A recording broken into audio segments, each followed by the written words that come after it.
pembelajaran hari ini kita akan membahas aneka keragaman agama dan kepercayaan yang ada di Indonesia. Masyarakat Indonesia seharusnya bangga akan kayanya keberagaman agama dan kepercayaan yang berkembang. Dalam intern agama Buddha, kita juga mengenal aneka macam aliran ataupun mazhab yang berkembang dalam intern agama Buddha. Mari kita pelajari aliran ataupun mazhab yang berkembang dalam agama Buddha bersama saya, Bapak Sukadi.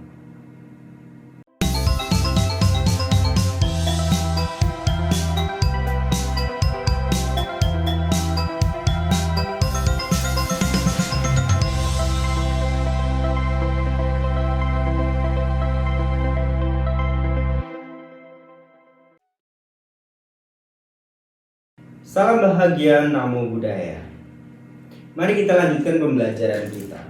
Dalam tradisi agama Buddha, kita mengenal 3 aliran besar atau mazhab besar yang berkembang. Yang pertama yaitu aliran Theravada. Aliran Theravada ini banyak berkembang di kawasan Asia Tenggara.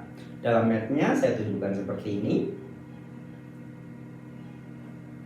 Yang kedua yaitu Mahayana. Mahayana banyak berkembang di negara kawasan Asia Timur. Selanjutnya yaitu Vajrayana. Vajrayana biasanya banyak berkembang di kawasan Himalaya seperti negara Tibet, Bhutan, Mongolia, dan lain sebagainya. Di Tibet ada tokoh agama Buddha yang sangat terkenal yang memperoleh Nobel perdamaian yaitu Dalai Lama.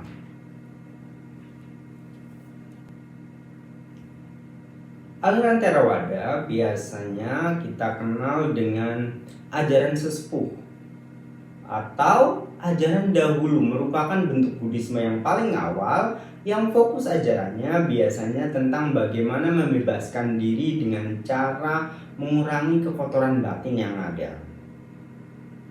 Dalam Mahayana diartikan kata Mahayana artinya itu kendaraan besar. Di dalam aliran Mahayana terdapat dua cabang atau 2 aliran yang populer, yaitu aliran Tanah Suci atau Tanah Murni, Amidisme, dan aliran Buddhisme Zen.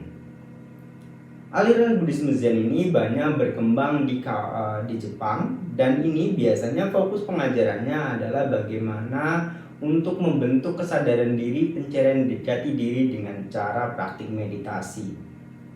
Dalam Mahayana Tanah Suci atau Amidisme, biasanya mereka mengikuti tekad Bodhisattva, yaitu bagaimana cara mengembangkan kebajikan dengan cara menolong makhluk lain yang sedang menderita. Inilah tekad Bodhisattva, yaitu tekad membantu makhluk lain yang sedang menderita. Vajrayana atau yang dikenal dengan istilah lain Tantrayana biasanya berfokus bagaimana mengajarkan umatnya untuk menjadi Buddha dalam satu kehidupan ini.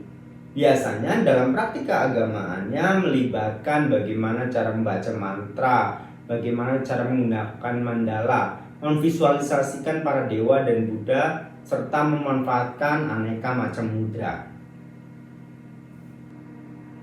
Dalam praktik ritual ataupun puja bakti, umat Buddha Theravada biasanya menggunakan bahasa Pali atau bahasa yang digunakan sebagian masyarakat di kawasan India Utara. Jika Mahayana biasanya banyak menggunakan bahasa Sanskerta, yaitu bahasa yang klasik atau bahasa yang tertua yang dulu digunakan banyak oleh kaum terpelajar India. Namun dalam perkembangannya sekarang banyak umat Mahayana juga yang menggunakan bahasa Mandarin dalam kegiatan puja baktinya. Untuk umat Vajrayana atau Tantrayana biasanya mereka menggunakan bahasa Sanskerta juga sama seperti Mahayana, dan ada beberapa bahasa Tibetan karena banyak berkembang di kawasan Tibet. Dalam praktik penghormatan atau ritual, biasanya di altar wihara Theravada tidak banyak ditemukan ornamen-ornamen keagamaan yang sebanyak Mahayana. Dalam Theravada biasanya kita hanya temukan sosok patung Buddha Gautama dan beberapa bentuk persembahan seperti lilin, pelita, dupa, bunga sebagai simbol simbol-simbol yang berkaitan dengan ajaran Buddha.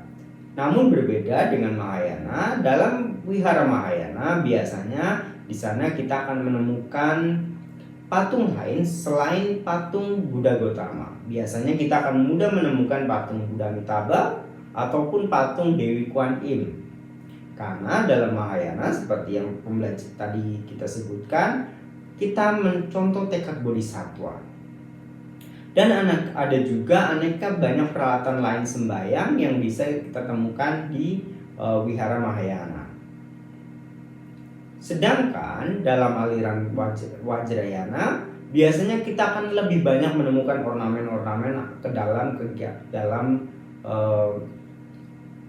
altarnya. Di sana kita akan banyak menemukan patung-patung Buddha selain patung Buddha Sakyamuni, karena mereka menghormati banyak Buddha seperti Buddha Amitabha, Vairocana, Asobhya, Amoghasindhi, Ratnasambawa, dan banyak-banyak Buddha-Buddha lain yang mereka hormati.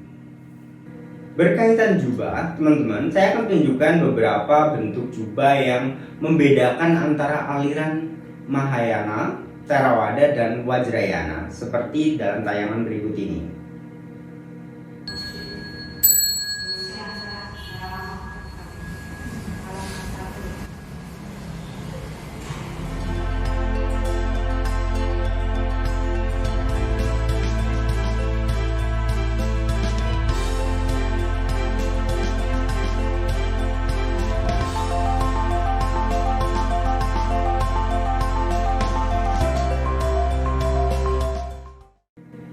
Oke, sampai di bagian akhir. Nah, kesimpulan pembelajaran, keberagaman agama Buddha merupakan salah satu kekuatan bagi agama Buddha. Karena pada dasarnya setiap manusia memiliki karakter pribadinya masing-masing. Setiap orang bebas memilih tradisi sesuai dengan karakternya. Sepanjang seseorang dapat memahami Dharma, dikatakan pula dia sudah melihat Buddha. Apapun tradisi yang dipraktekkannya, sebagaimana kehidupan manusia yang dinamis, ajaran Buddha juga berkembang sesuai dengan dinamika dunia.